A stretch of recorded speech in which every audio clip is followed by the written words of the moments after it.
What's it like to own a BMW M4? Today we'll take a detailed look at the car, meet the owner Jesse, find out his top 3 likes and dislikes, and discover if he recommends you buy, consider, or skip this car. Here's the download. The M Series, of course, is the motorsport division of BMW. In 2014, BMW decided to separate out the 4-door sedan as an M3 and the coupe as an M4. It makes sense given that the 4 Series is all about the low-slung styling of the coupe. So here's what you need to know about the M4. The gold color, whose official name is Austin Yellow, turns this M4 into a stunning head-turner. The low-slung roofline accentuates the road-hugging posture. In the front, large sculpted intakes along with the blacked-out grille give it a mean look. A neat design detail is the pinch in the headlights where they meet the grille. Side vents, the power dome on the hood, and quad exhausts add to the athletic styling. Some of the modifications that Jesse made include the carbon fiber front lip, rear diffuser, lowered suspension kit, and BBS wheels.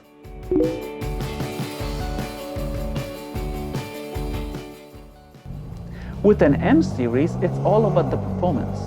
So this is what you get. A 3.0-liter twin-turbo inline 6-cylinder engine making 425 horsepower and 406 pound-feet of torque.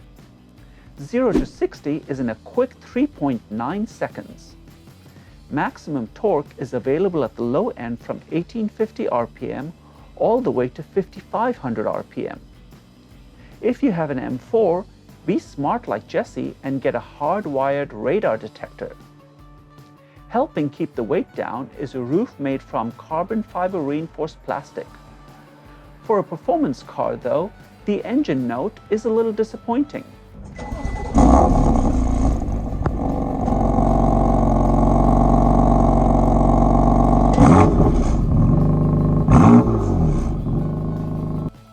The interior has a simple and functional design. Infotainment is through a high-res screen that is controlled through the iDrive controller.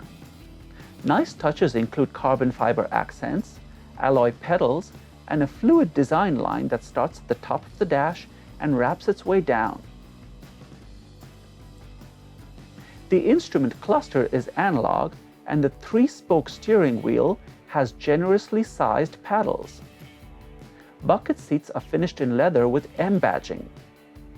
I wish some of that beautiful gold color could be brought inside to give it a pop, perhaps as yellow seat belts like in the Polestar 1. The performance features of the car can be fine-tuned through drive modes and individual settings for suspension and steering. Other tech features available include a heads-up display, navigation, lane departure warning, collision warning with mitigation, a Harman Kardon sound system, and a parking assistant. I just love that Austin yellow color. It's my favorite in the BMW palette. It makes the car such a standout. And now let's find out Jesse's top 3 likes and dislikes, starting with why he picked this car. Well, the 325 Ci 2001, it was pretty plain and basic. I modified it, and when the M4s came out, I said, wow, this car is pretty souped up.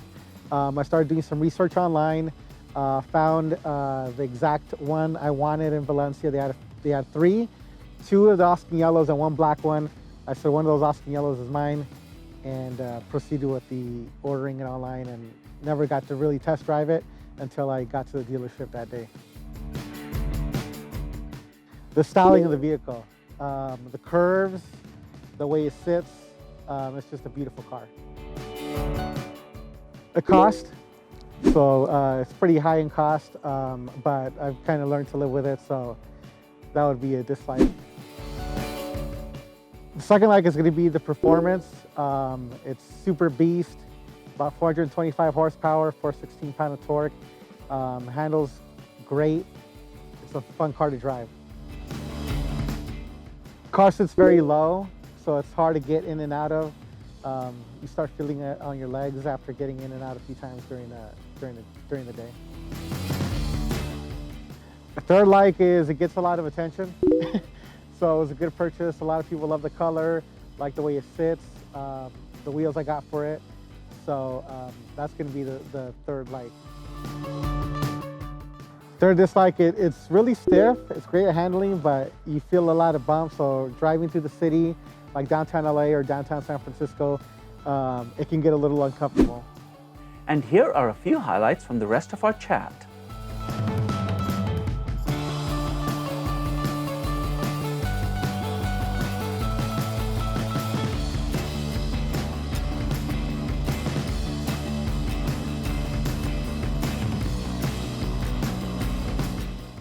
The car definitely sits low. I had a hard time getting in and out of it.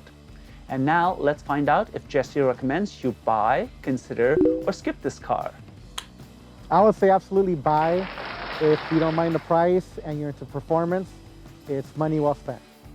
And there you have Jesse's recommendation. We'd love to hear from other M4 owners. Let us know your likes, dislikes, and recommendation in the comments below. And remember, we don't pay the drivers on the show for their opinions. To thank them, we make a donation to a nonprofit charity of their choice. If you'd like to be on the show, please reach out. Subscribe and see you soon.